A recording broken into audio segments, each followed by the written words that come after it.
Eh bien, nous sommes de retour sur les plateaux de TV5 Monde pour les 24 heures chrono de l'international.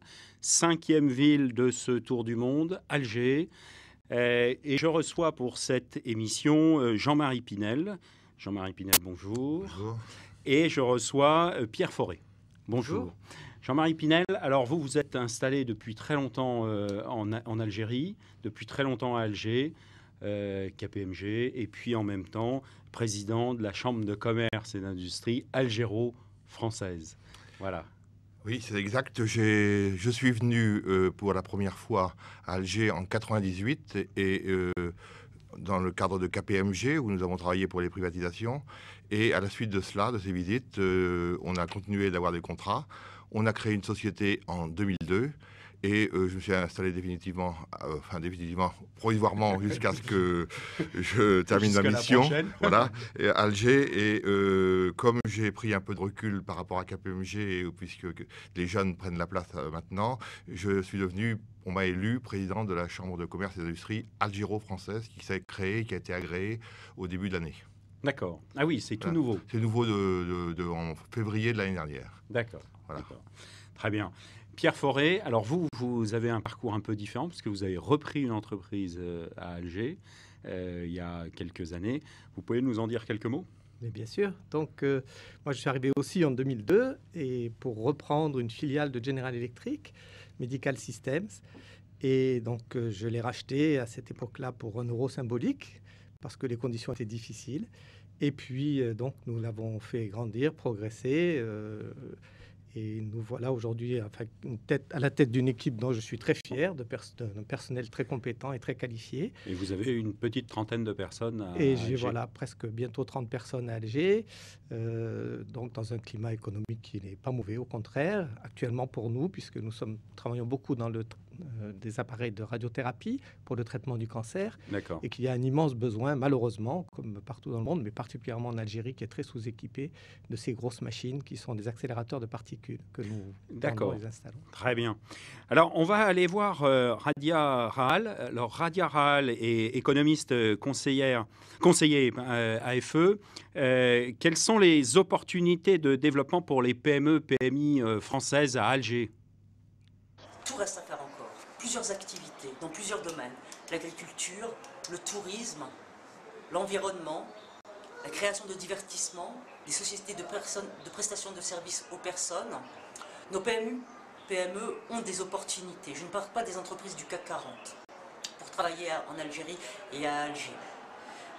Les entreprises du CAC 40 ont, il faut le dire, beaucoup de facilités pour s'installer. Mais il existe aussi pour eux beaucoup de difficultés. Quant à nos PME, ils doivent savoir que le parcours est parsemé d'embûches et qu'il faut avoir les nerfs bien solides pour venir à bout de ces embûches et lenteurs administratives. Très bien. Alors, je vous voyais réagir pendant l'intervention de Radia Rahal. Qu'est-ce qui vous a interpellé, en l'occurrence, quand vous avez entendu 4,40 ? Oui, je pense qu'il n'y a pas plus de facilité. Il y a de facilité pour personne. Je crois que c'est difficile pour tout le monde, mais c'est très faisable. Donc, c'est pas. Moi, je suis plutôt positif. Je suis à côté de Monsieur Pinel. Et effectivement, quand on est accompagné, quand on prend conseil auprès de gens compétents, le parcours est long, certes, mais pas difficile. Il faut le faire. Et puis, c'est tout. C'est la loi. Il faut la respecter. Il faut respecter la loi. Et ça, c'est un peu dans tous les pays, quand même. Dans tous les pays, voilà, jusqu'à présent. Jusqu'à présent. S'il y en avait un autre, bon, on le saurait. Jean-Marie Pinel, pour revenir sur les secteurs d'activité, quels sont les secteurs d'activité qui vous semblent importants pour les entreprises françaises ? Je pense qu'aujourd'hui, les secteurs les plus porteurs sont l'agriculture. L'agriculture et surtout l'industrie agroalimentaire, puisque l'agriculture progresse à un taux extraordinaire depuis 3 ou 4 ans, et que là, il y a des possibilités et des potentiels importants, sachant que l'Algérie importe 70% de ses produits. Donc là, il y a de quoi faire dans l'avenir. Bien entendu, il y a tout le bâtiment. Le travaux publics, routes, là il y a aussi d'énormes besoins puisque la population en infrastructure, puisque la population augmente très rapidement. il y aura dans 10 ans 8 millions de jeunes de plus sur le marché du travail. Oui, c'est une population extrêmement jeune. C'est une population jeune dont la transition démographique s'est faite il y a quelques années. Aujourd'hui, les générations nouvelles sont beaucoup moins nombreuses, mais les générations importantes vont arriver sur le marché du travail dans les 10 ans qui viennent. Donc là, il y a énormément de jeunes, 10 millions de plus, 8 à 10 millions de plus, qui vont arriver dans les 10 ans qui viennent sur le marché du travail. Et là, il y a effectivement besoin de logements, besoin d'infrastructures. Et là, dans ce domaine-là, il y a beaucoup de choses à faire. Je pense aussi qu'à terme, le tourisme sera, comme le disait Radial tout à l'heure, le tourisme est peut-être très porteur. L'Algérie est un pays magnifique, comme chacun le sait, très vaste et avec des sites archéologiques et culturels extrêmement importants. Et donc là, il y a de quoi faire. Là, c'est en devenir, par contre. C'est en devenir parce qu'il n'y a pas d'infrastructure pour l'instant, mais je crois qu'il y a une volonté de faire quelque chose du gouvernement. Parce que ça peut être une source de devises, de diversification de l'origine de devises importante. Très bien. Oui, vous vouliez intervenir, oui, je pourrais rajouter les loisirs, parce qu'actuellement, ce n'est pas du tout une société de loisirs. Et je crois que dans les loisirs, il y a beaucoup de choses à faire. Pas des projets immenses, des projets modestes. Il y a très peu de restaurants, très peu de cinéma, très peu de loisirs sportifs. C'est une société jeune, donc il y a forcément des choses à mettre en place, autant dans les infrastructures que dans une société en évolution. Très bien, merci. Quelques instants de publicité, on se retrouve juste après cette page.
De retour sur le plateau pour l'Algérie. Très bien, Jean-Marie Pinel, quelle est l'opportunité, je dirais, à terme de développement de l'Algérie et la position actuelle et à terme? Comment vous voyez les choses? Alors, l'Algérie aujourd'hui n'est absolument pas industrialisée, puisque 4% ou 5% seulement de son PIB est fait par l'industrie hors hydrocarbures. Notre président en France se plaignait que nous n'étions qu'à 18% en France. Si l'Algérie est à 18%, ce serait parfaitement bien. Donc là, dans ce domaine-là, il y a beaucoup à faire. Et je crois que là, il y a une coopération entre les entreprises françaises et algériennes dans ce domaine-là qui pourrait s'exercer, sachant que bien que la main-d'œuvre, bien que l'école ne soit pas aussi bonne qu'on pourrait l'espérer, la main-d'œuvre est qualifiée malgré tout. Il faut la qualifier par de l'expérience et que je crois que dans ce domaine-là, il y a beaucoup à faire. Alors, bien sûr, non pas dans le low cost. L'Algérie n'est pas la Chine. La Chine travaille à des prix très bas. L'Algérie, compte tenu de ses revenus, ne sera pas un pays de low cost, mais pourra être un pays de haute technologie ou de technologie assez sophistiquée, et son développement passe par là. D'où l'intérêt d'une économie française qui n'a pas d'argent, mais qui a du savoir-faire, une économie algérienne qui a de l'argent, mais qui n'a pas de savoir-faire. Il doit y avoir quelque chose à faire. Il y a sûrement quelque chose à faire dans ce domaine-là. Et là, votre entreprise est une preuve vivante, comme quoi on peut avoir de la haute technologie, puisque vous êtes dans la haute technologie, de la haute technologie en Algérie. Comment ça se passe pour vous en termes de développement et de vision d'avenir? Écoutez, moi, je partage tout à fait ce point de vue. En ce qui me concerne et ce qui concerne mon entreprise, les gens ne sont pas compétents du tout à l'embauche, mais le deviennent très rapidement parce qu'il y a une soif d'apprendre. Il y a beaucoup d'intelligence dans ce pays. Et donc, nos fournisseurs sont à 100% avec nous pour nous aider à acquérir les compétences qu'il faut pour maintenir ces machines. On est aux standards les plus élevés parce que ce sont des grandes multinationales et donc on est tout à fait à leurs standards aujourd'hui et on continuera à évoluer avec eux sans aucun souci. Et je crois que quand vos collaborateurs sont essentiellement algériens? Sont exclusivement algériens. Exclusivement algériens. Tout à fait. D'accord. Donc on n'est pas dans un marché d'expatriés, on est bien dans un marché où vous avez une entreprise qui fonctionne avec la manœuvre du pays. Bien sûr. Et je crois qu'effectivement, pour moi, l'avenir passe par des coopérations entre des entreprises françaises et particulièrement les PME qui paraissent un peu frileuses, puisqu'on les voit pas suffisamment, je trouve, moi, en Algérie, et on n'a pas suffisamment de contact avec eux pour leur expliquer la réalité de ce pays qui fait peut-être un peu peur. À tort, à mon avis. En tant que président de la Chambre algéro-française, vous avez sûrement une réaction à ce qu'on vient de dire sur l'investissement des PME françaises en Algérie? Oui, je pense que c'est sûrement compliqué, un peu compliqué pour une PME, mais c'est le pays où, à mon avis, c'est le plus possible. Pourquoi? Parce que tout le monde parle français. Donc à partir de là, la compréhension du langage est beaucoup plus simple. Les PME ne sont pas forcément spécialistes dans tous les domaines de langue. Et je pense que là, et aussi le message est reçu en français parce que les Algériens parlent français. Donc on se comprend. Et donc dans ce domaine-là, je pense que... c'est pas langue étrangère. C'est pas langue étrangère des deux côtés. Si vous allez en Chine, l'anglais est la langue étrangère pour les deux parties. C'est-à-dire que là, on est dans la même langue maternelle pour les deux parties. Et de ce côté-là, c'est une facilité. Donc pour vous, président de la Chambre de commerce, c'est une vraie opportunité. Il y a des vraies opportunités à développer en Algérie. Moi, mon sentiment, c'est qu'on a peu de chances de trouver des pays comme celui-là où il y a de quoi financer le savoir-faire sur place, parce qu'on peut trouver des financements sur place, parce que l'Algérie est très riche, dès lors qu'on apporte un véritable savoir-faire. À partir du moment où on arrive avec une technique, un savoir-faire, peu absolument. importe. Et le pays, vous parliez du recrutement, pour les jeunes, la revendication, c'est la formation. Et le critère qu'ils mettent en premier avant le salaire, avant tout, c'est la formation. Et s'ils n'ont pas la formation dans l'entreprise qu'on leur a fait miroiter, ils s'en vont ailleurs. Donc il faut savoir que c'est vraiment... C'est une vraie attente de leur part. C'est vraiment une attente de leur part, de devenir de vrais professionnels, d'avoir un métier et de pouvoir progresser dans ce métier. Très bien. On va aller voir Radia Rahal, qu'on a vu il y a quelques instants déjà. Radia Rahal, quelles difficultés lorsque l'on veut monter sa société à Alger? La lourdeur administrative. À plusieurs égards, créer son entreprise en Algérie est un parcours du combattant. Tout d'abord, il faut avoir son permis de travail, sa carte de séjour. Et quand vous l'avez, vous avez un récépissé qui ne se traduira par une carte définitive qu'au bout de 1 an et dans la majorité des cas, 3 années après, voire jamais. Il en va de même pour un registre de commerce. Beaucoup trop de rentraves, de documents à fournir qui pourraient rebuter plus d'un. Il faut avoir le cœur bien accroché, avoir les connaissances nécessaires pour arriver au bout des arcanes de l'administration. Mais quand on y arrive, on réussit le plus souvent. De retour sur ce plateau, Jean-Marie Pinel, une réaction. Ici, on avait des réactions en direct sur le plateau, donc vous pouvez nous les livrer. Oui, je dis bien effectivement que si un étranger veut venir en Algérie et veut faire lui-même les formalités, je pense que ça doit être assez compliqué, même assez compliqué. Donc, mais par contre, si vous faites appel à des spécialistes sur place, je pense que les choses se passent très bien, et même pas forcément des gens de chez nous, de chez KPMG ou de la Chambre de commerce, mais même des concurrents font les choses assez rapidement. Donc, parce que maintenant, il y a un savoir-faire. Quand on les fait seul, c'est toujours compliqué. Quand on ne connaît pas la structure juridique du pays dans lequel on arrive, c'est un peu générique. Oui. Et puis l'Algérie est particulièrement bien formée dans le domaine administratif. Et d'ailleurs, pour reprendre l'expression des Algériens, vous nous avez bien formés dans ce domaine-là. Donc, ils ne sont pas améliorés depuis, mais c'est comme ça. Mais donc, le domaine administratif est effectivement un peu lourd. Ce qui est normal pour un pays qui vit de l'argent du pétrole. Il faut bien avoir des organismes de contrôle, pour moi, à mon avis. Oui, c'est cohérent. Oui, une réaction... Oui, moi je voulais dire, une réaction, c'est quand on parle de connaissance, il vaudrait mieux parler de savoir-faire. Parce que connaissance, on a beau être ami avec X, Y ou Z, il faut y passer. C'est un état de droit.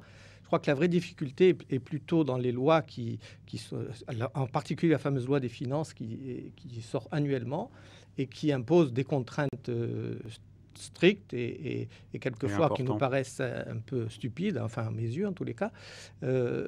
sans aucune entente préalable, sans partage, et qui sont imposables, qui sont vraiment auxquels on doit se fier du jour au lendemain. Donc c'est très contraignant, effectivement.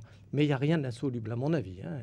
Très bien. Dans le cadre de l'implantation sur place, comment vous accompagnez vos clients en termes de prise d'accord, de participation respective entre les sociétés algériennes, la société française, l'investisseur français, l'investisseur algérien? Monsieur Pinel? Alors, la Chambre de commerce avec Ubifrance, d'ailleurs, a organisé en mai dernier un forum du partenariat. C'est-à-dire que ça peut se faire d'ailleurs chaque année, où les entreprises étrangères, françaises en l'occurrence, qui cherchent un partenaire algérien, ont un certain nombre de rendez-vous pour pouvoir trouver le partenaire qu'elles souhaitent, si tant est qu'elles ne l'aient pas elles-mêmes déjà en vue. Ensuite, elles peuvent s'adresser à la Chambre de commerce ou à d'autres organismes privés qui peuvent les mettre en relation avec des gens qui recherchent. On a bien cette obligation de partenariat sur un certain nombre d'activités. Oui, c'est la loi de finances complémentaire de 2009 voilà. Qui a fait beaucoup de bruit et qui a imposé un partenariat à 30% pour faire du commerce et 51% pour faire de l'industrie où il y a du savoir-faire. Voilà. Donc on est bien dans cette obligation. Messieurs, merci. On va faire une petite page publicité. Je me permets simplement de vous remercier, Monsieur Fauré, d'être venu pour nous apporter votre témoignage. On se retrouve juste après cette page de pub. Expatriés, exportateurs, DRH, votre télé enfin sur le net. Reportages, conseils, dossiers experts, dossiers pays, actualités sur news21.tv. Expatriés, exportateurs, DRH, connectez-vous sur news21.tv. Maintenant, vous pouvez voir votre interlocuteur même si des milliers de kilomètres vous séparent. Avec les conversations vidéo HD, aucun sourire, signe ou clin d'œil ne vous échappe. Plus besoin d'émoticônes. Avec Messenger 2011, vous n'avez jamais aussi bien gardé le contact.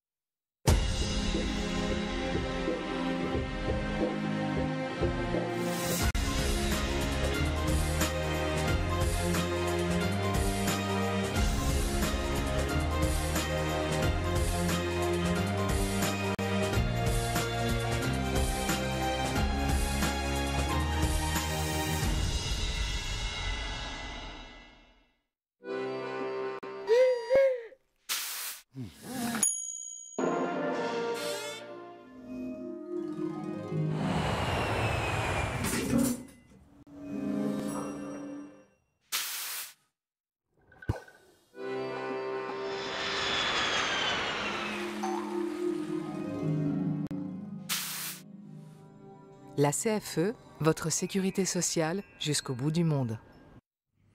De retour sur le plateau des 24 heures chrono pour Alger et j'accueille Hassen Iresh sur le plateau. Donc vous êtes conseiller en interculturel, vous êtes collaborateur justement de la société qui s'appelle Itinéraire Interculturel. Vous pouvez nous en dire quelques mots ? Tout à fait. Donc, le cabinet Itinéraire Interculturel est installé à Paris, dans le 3e arrondissement. Et nous accompagnons les entreprises pour tout ce qui est expatriation, dans le conseil. En amont, pendant, après l'expatriation, sur la notion interculturelle. Absolument. Tout ce qui est de l'ordre du conseil, de la formation en management interculturel.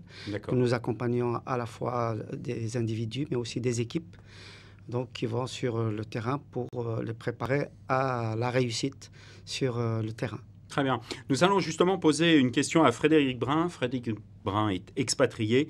Quid des différences interculturelles au travail, Frédéric ? Les différences interculturelles majeures entre les Algériens et les Français que j'ai pu observer pendant mes 4 années passées en Algérie sont surtout liées au relationnel et à la compréhension de la langue entre les Français et les Algériens. On a une population qui est d'un côté pour laquelle le lien social est beaucoup plus important que pour un Français.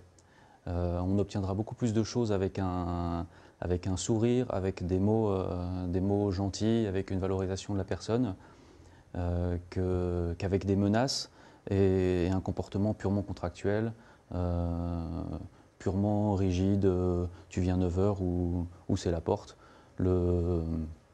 L'Algérien est mené par l'affectif. Très bien. Une réaction à cette intervention, justement, sur la notion interculturelle dans l'entreprise? Je souscris tout à fait avec ce qui vient d'être dit. C'est précisément notre mission au cabinet itinéraire interculturel, c'est de préparer les Français ou les Occidentaux d'une façon générale pour que justement ils prennent conscience qu'au-delà de la langue, donc des mots, de la structure de la phrase, il y a effectivement derrière des valeurs qui sont liées donc à la culture locale, donc à la famille, au groupe, à la religion, au management, à l'histoire. Donc c'est tout ce travail que nous faisons. Et ce qui peut paraître un peu compliqué, parce qu'en fait, c'est un pays qui nous paraît extrêmement proche, historiquement, culturellement, pour plein de raisons. Et en fait, ce que vous nous expliquez, c'est qu'il y a une distance quand même culturelle. Pas de langue, en effet, mais culturelle. Oui, tout à fait. Il y a une distance, ceci dit, elle est tout à fait franchissable. Oui, quand on prend en France un Alsacien ou un Corse, on trouve il y a un peu de distance aussi, oui. Pas mal de distance.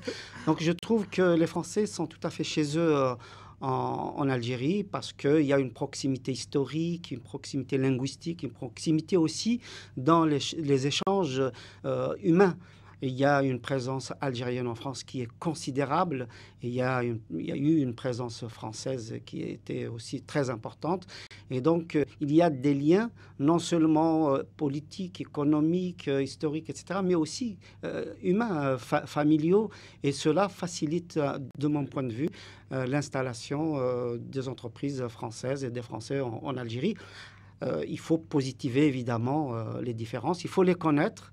Il faut les respecter. Et en 2 mots, si vous pouviez nous donner 2-3 exemples, justement, qui ont d'ailleurs été cités pour certaines. Par exemple, il y a ce que nous appelons dans notre jargon une interférence entre le domaine du travail et le domaine de l'affect, à savoir qu'on peut vous appeler à 20 heures pour un problème qu'on aurait pu résoudre à 10 heures du matin ou à 16 heures dans la journée.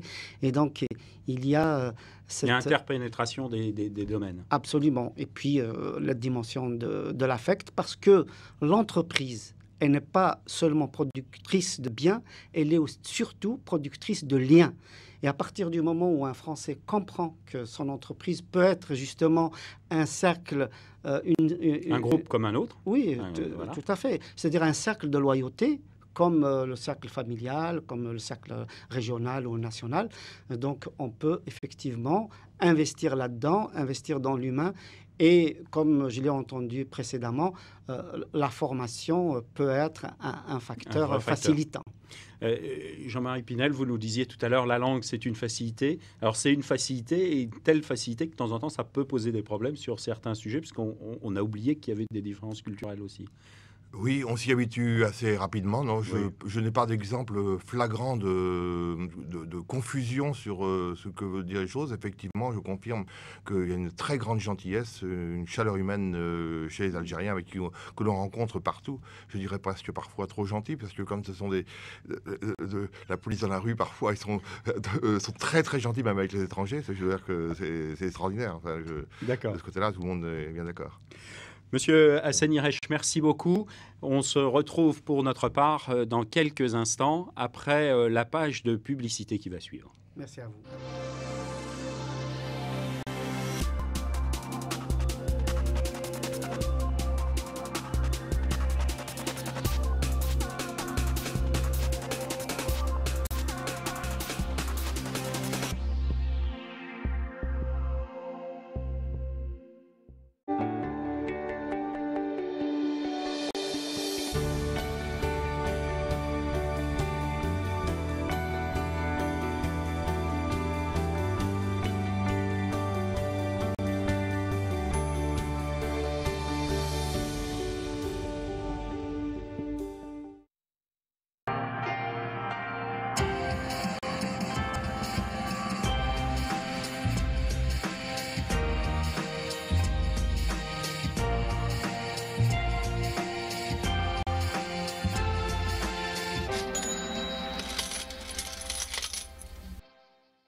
De retour sur le plateau des 24 heures chrono, en direct bien évidemment des plateaux de TV5 Monde pour Alger.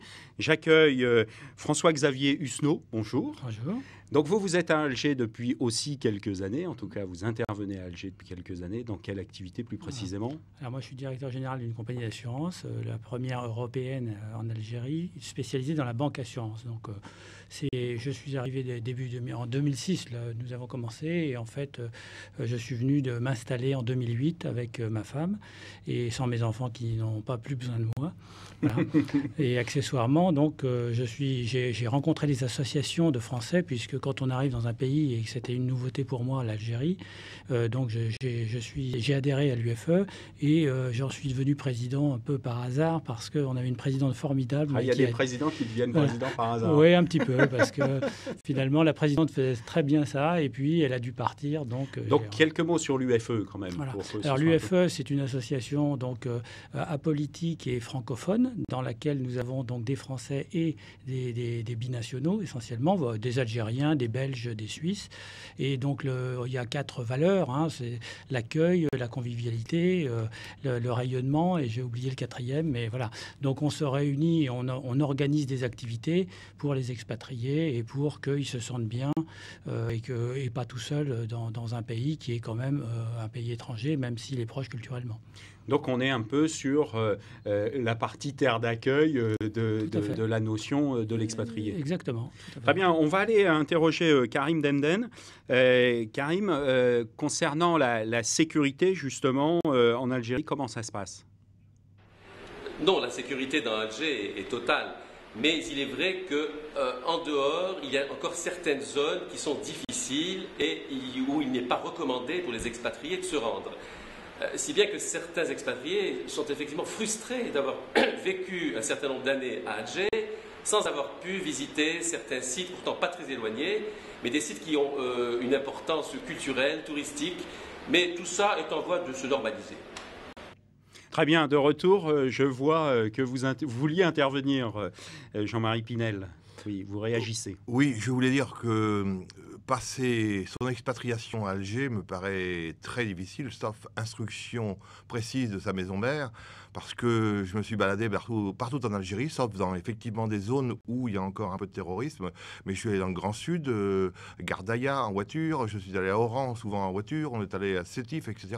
Donc sans aucun problème et sans aucun ressenti d'insécurité. Et je dois dire, j'ai vu très peu de gens avoir des problèmes en Algérie, les expatriés.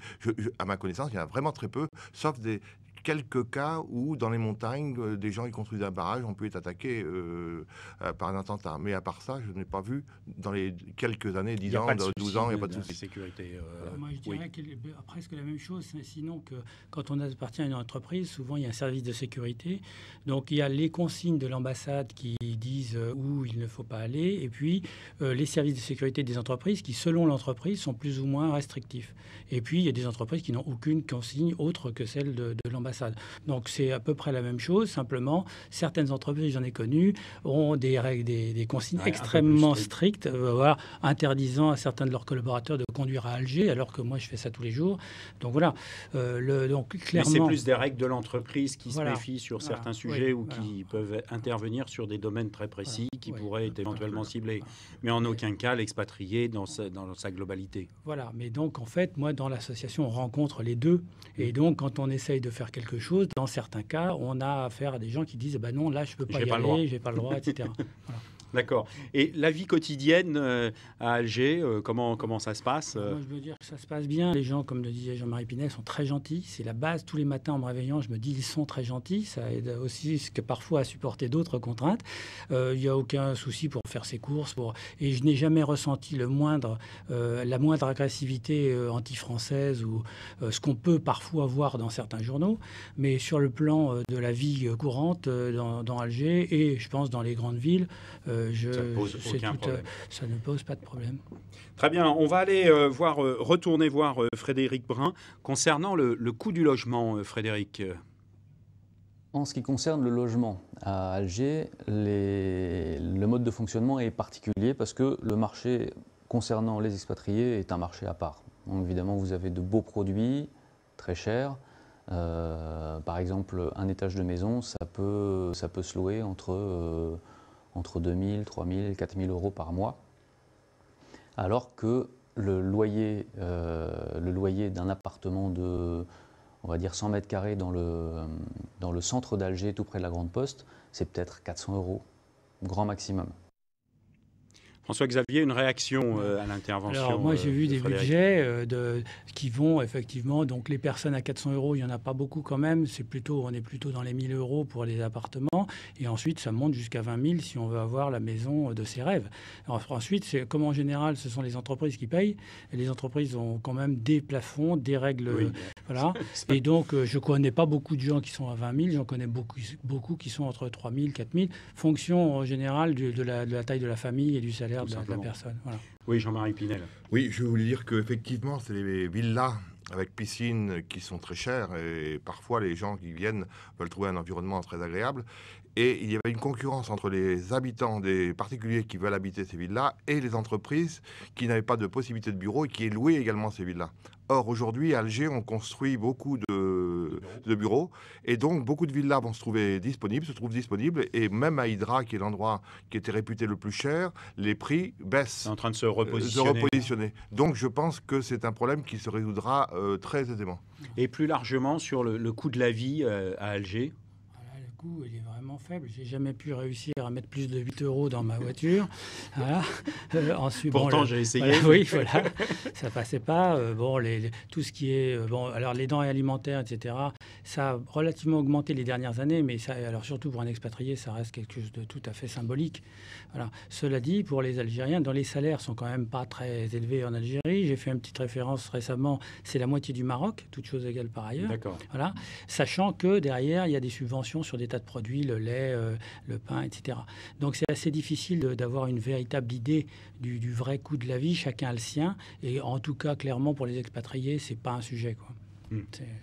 Oui, effectivement, l'essence est très bon marché, le diesel. Moi, je mets 6 euros pour faire le plein de ma voiture. Et je on en rêve. Oui. Par contre, comme on importe beaucoup de produits, là, les produits importés sont au cours international et donc sont chers pour tout le monde, y compris... Oui. Voilà. 41 milliards d'importations en Algérie, donc c'est colossal. Je crois même que c'est 46 milliards en 2011, les chiffres viennent de sortir, et représentent 14% d'augmentation. Moi, j'avais pas les derniers chiffres. C'est sorti ce matin, alors donc voilà. Ah bah oui, donc je n'avais pas pu consulter avant. Très bien, oui, donc ces produits importés, eux, ont un coût important. Un coût, et comme ils représentent une partie de la vie de tous les jours, donc ces prix sont au même niveau qu'ils sont en Europe. Et donc c'est pas forcément cher pour un expatrié, mais ça peut être très cher pour un local. Le salaire minimum, il faut le dire, c'est quand même 180 euros par mois. Hein. Donc, oui, donc voilà, c'est quand même très bas.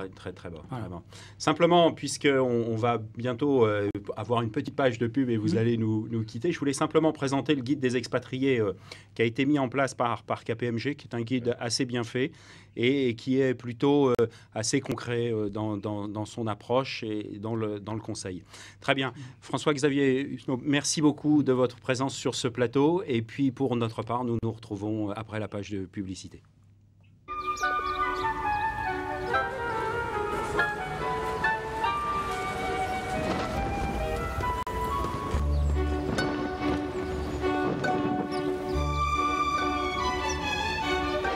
Découvrez un monde d'opportunités avec HSBC, votre banque partout dans le monde.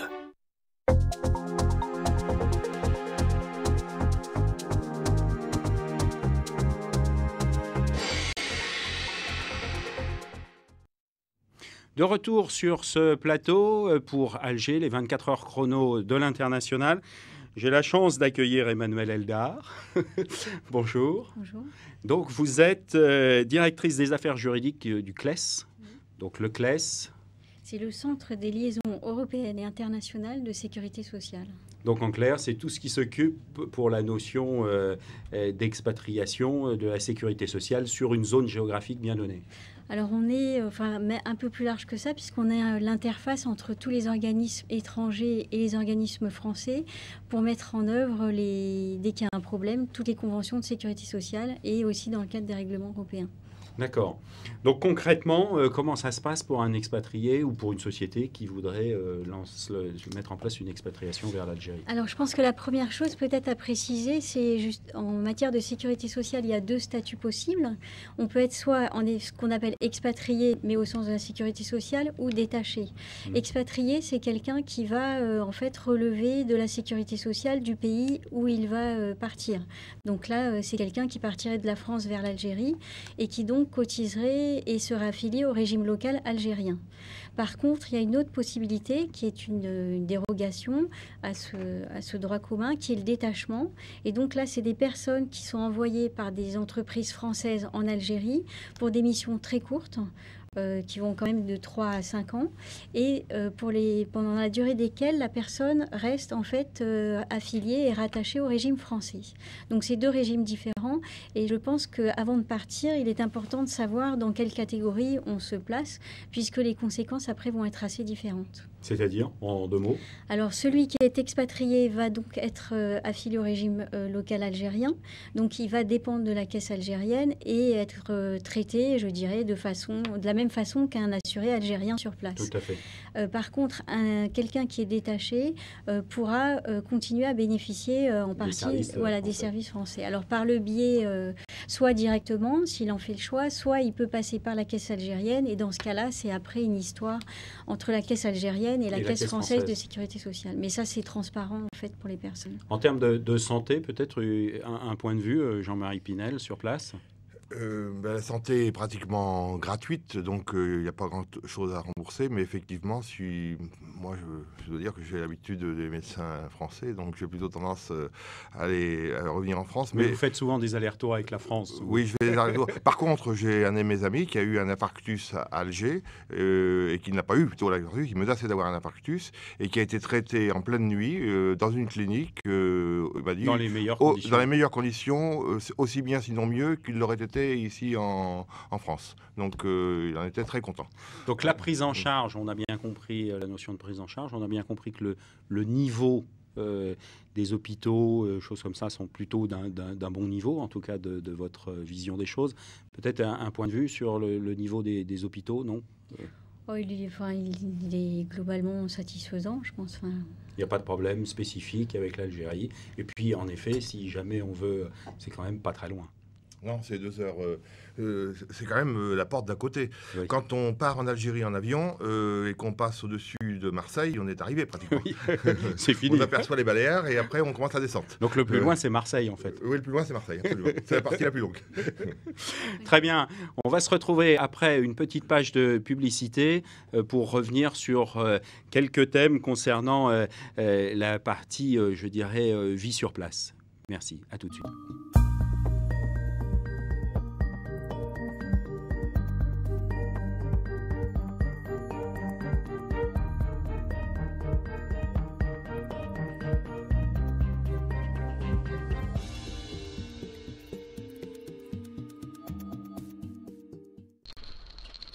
Ne confiez pas l'encaissement de vos impayés à n'importe qui.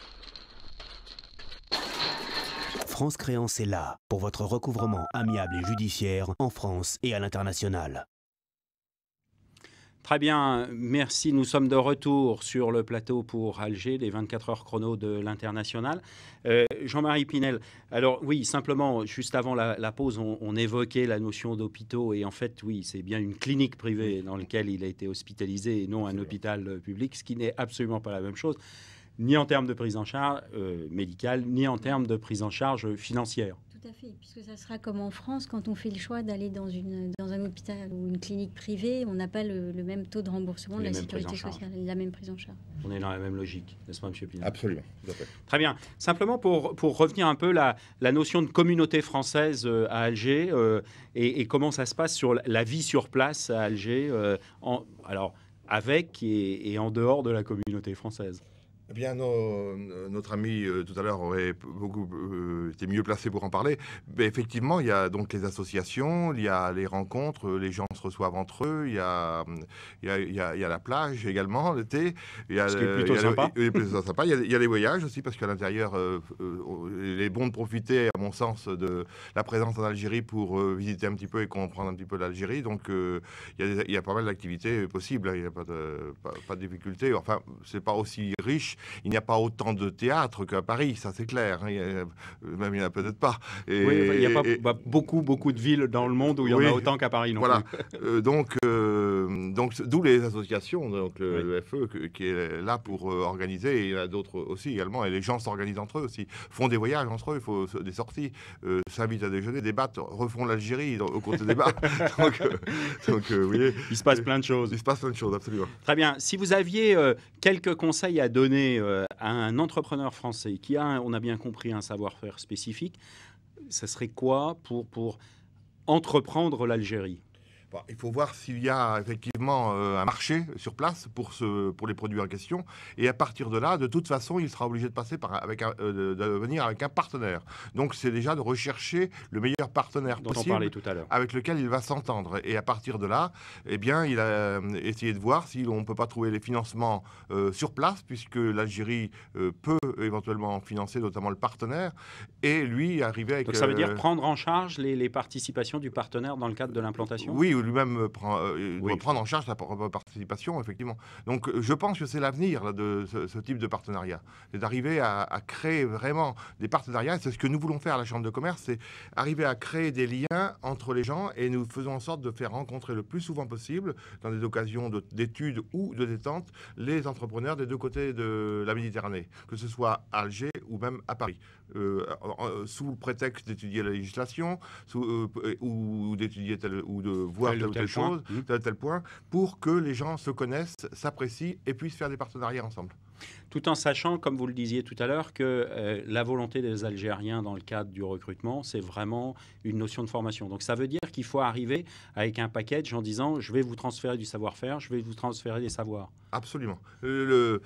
Quand vous n'avez que 4% d'industrie hors hydrocarbures dans votre PIB, il est bien évident que vous n'avez pas d'expérience suffisante dans l'industrie, expérience que nous ne voyons pas, que nous même n'imaginons pas quand on est dans un environnement industriel comme en France, mais qui est à la base de tout. Quand il faut tout réapprendre, c'est un peu plus compliqué. Et pour vous donner un exemple, et nous ne sommes pas les seuls à faire cela, par exemple, dans le cadre de KPMG, nous recrutons nos futurs collaborateurs déjà avant, quand ils rentrent à l'école. Si nous avons des gens très bons, courageux, qui ont besoin et dont on dit qu'ils sont brillants, nous leur payons une partie des études pour qu'ils viennent chez nous. Pour les accompagner. Ils viennent en stage pendant leurs vacances chez nous. Donc, c'est un peu école-travail et derrière, ils viennent avec nous. Voilà. Mais je pense qu'on a bien compris que l'Algérie était une vraie terre d'accueil pour nos entreprises. Je vous remercie pour cette émission qui a été très instructive. On va retrouver le CLES dans quelques secondes dans une émission animée par Jean-Yves Oquet, le directeur du CLES, qui va qui va présenter l'activité du CLES dans le cadre de cette émission. Et pour les 24 heures chrono, nous nous retrouvons dans quelques instants pour Belgrade, en Serbie, et pour ma part, dans 2 heures, pour d'autres aventures. Merci, à bientôt.